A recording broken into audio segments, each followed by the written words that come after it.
Have you ever wondered what life is like as a software developer? Well, in this video today, I'm going to paint a picture of what day-to-day life looks like for most developers. As well as that, we'll also look at some of the common problems that devs face and exactly what you need to do to succeed in the role. But first, we need to ask ourselves, is it actually worth becoming a software developer in this day and age? And the answer is yes. If you're the kind of person who likes to learn new things and you're looking for a career that's in very high demand, then software is definitely for you. So what does day-to-day life actually look like then? Well, the reality is, most developers aren't these super geniuses working in Silicon Valley who make hundreds of thousands of dollars and only work for a few hours a day. Most devs are just regular people, like you and me. And while you always want to aim to work for companies like Google and Apple, most developers work for small to medium-sized companies that you've probably never heard of. Now, the biggest influence on what your day-to-day looks like will be dependent on the management style of your company or your team. Most of the teams that I've been part of as a dev were either Agile or Scrum based. That means that all of my tasks would be broken down into week-long blocks, known as sprints. The aim would be to finish off our tasks before the next sprint begins. Now, if you are in an Agile team, then a lot of your time will be taken up by meetings. Only a few are really important for devs, the first one being the sprint planning meeting. The sprint planning meeting takes place before the start of each sprint, and it's where we as developers work out what we are going to get done and where we assign priorities to our tasks.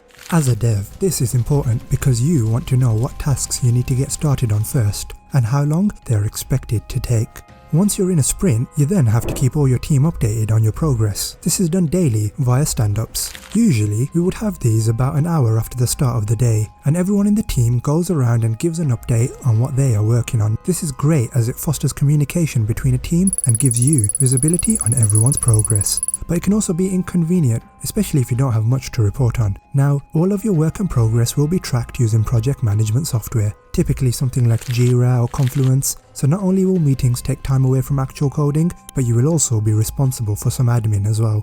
Now, I hated all these things that took me away from coding, but it was only when I transitioned into project management that I really understood the importance and necessity of all this extra work. Now, before you get started coding, you need to make sure that you have your development environment set up correctly. Then, if you are working on an existing project, you need to read up on all the documentation and familiarize yourself with everything. Once your environment is ready and you've figured out how to tackle the assigned task, you can now actually start doing some work. You can check out a new branch and start coding, and you're gonna fly through all of your tasks with no problems at all because it's really that easy, right? Not exactly. As a new developer, you're going to become familiar with the frustration that comes with trying to figure out the syntax or logic errors that are causing your code to break.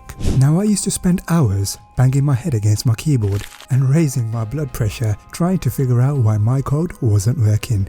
But a lot of this frustration can be avoided.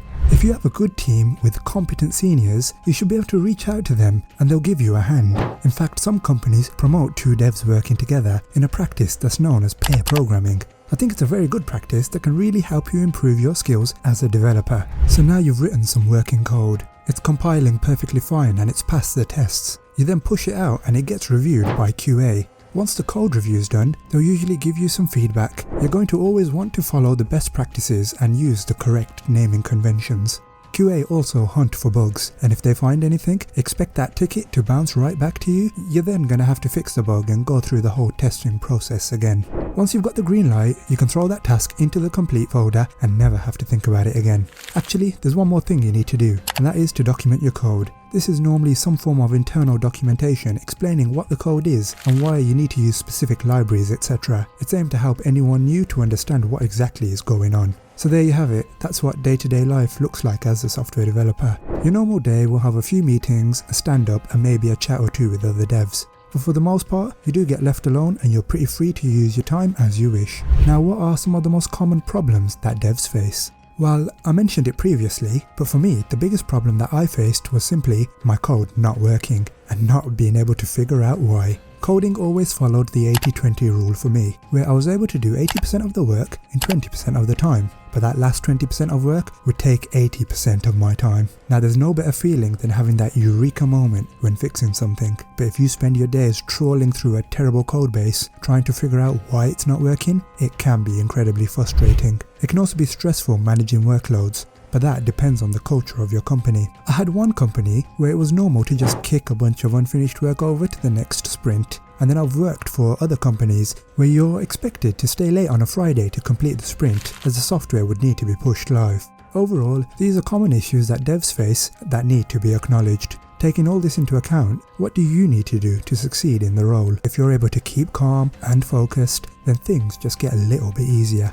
You also have to have a willingness to learn. I learnt more in 3 months as a developer than I did in 3 years at university, and while it's a lot to take in, that is what's required to become a good developer. And it never ends. If you're not willing to learn continuously, you will get left behind, so learning is essential to succeed. And finally, you have to give your time and effort. I'm a firm believer that you don't need to be super smart to become a competent developer. After all, if I could become one, then anyone can. And it was only possible by putting the hours in to improve. I always compare learning to code like learning to speak French. First you start off with the basics, and then you build up from there. So there you have it, guys. In this video today, I've covered what a realistic day-to-day looks like for most devs, including some of the not so great parts, as well as what you need to do to become successful. I think it's a great career, and even if you don't spend your whole life doing it, it does really open up some great opportunities for you. Thank you guys for watching. If you've enjoyed the video, please hit the like button, make sure to subscribe and check out all my other videos as well.